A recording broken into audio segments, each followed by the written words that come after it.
Samedi soir, les Troyens retrouveront enfin l'élite du football national qu'ils avaient quitté il y a 5 ans à l'issue d'un dernier match contre le RC Lens. Clin d'œil du destin, c'est contre un autre club nordiste, Valenciennes, que les joueurs de Jean-Marc Furlan fouleront la pelouse du stade de l'Aube.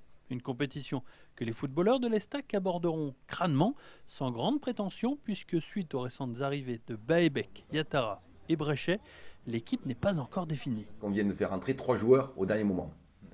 Certes, si j'avais pu avoir un recrutement définitif, mais c'est aussi notre stratégie, c'est une politique sportive parce qu'on ne peut pas faire autrement et qu'on s'adapte.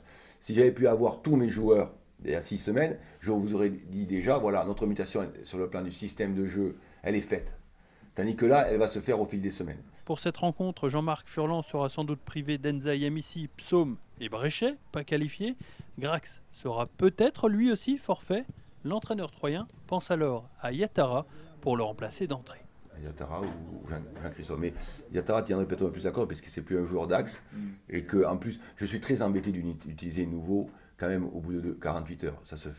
Autant on peut lancer des gens, mais c'est vraiment parce qu'on a besoin d'effectifs. Du côté des supporters, on prépare aussi sérieusement la saison 2012-2013. La Ligue 1 a un pouvoir d'attraction sur les abonnements toujours aussi important. En hausse, oui, c'est pas non plus ce qu'on pouvait attendre. Bon, il reste encore 3 semaines, mais déjà on est plus nombreux que l'année dernière, donc c'est déjà un point extrêmement positif. Maintenant, on espère que les premiers résultats sportifs nous permettront d'atteindre un chiffre encore supérieur. Les récents résultats acquis lors des matchs amicaux ainsi que les commentaires de la presse nationale ont toutefois quelque peu refroidi les ardeurs des supporters qui restent sceptiques sur cet exercice qui débute. C'est très timide. Bon, après, ça reste des matchs amicaux. Je me rappelle que quand on est remonté en Ligue 1 avec Jean-Marc Furlan en 2005, on n'avait gagné aucun match amical. Après, les matchs amicaux, c'est une première approche, mais c'est vrai que quand on voit le match contre l'UNFP, c'est assez inquiétant. Une chose est sûre, l'Estac aura besoin de faire une bonne entame de championnat afin de bien lancer sa compétition. Le but avoué de cette saison sera aussi de rester un maximum invaincu à domicile pour espérer croire au maintien.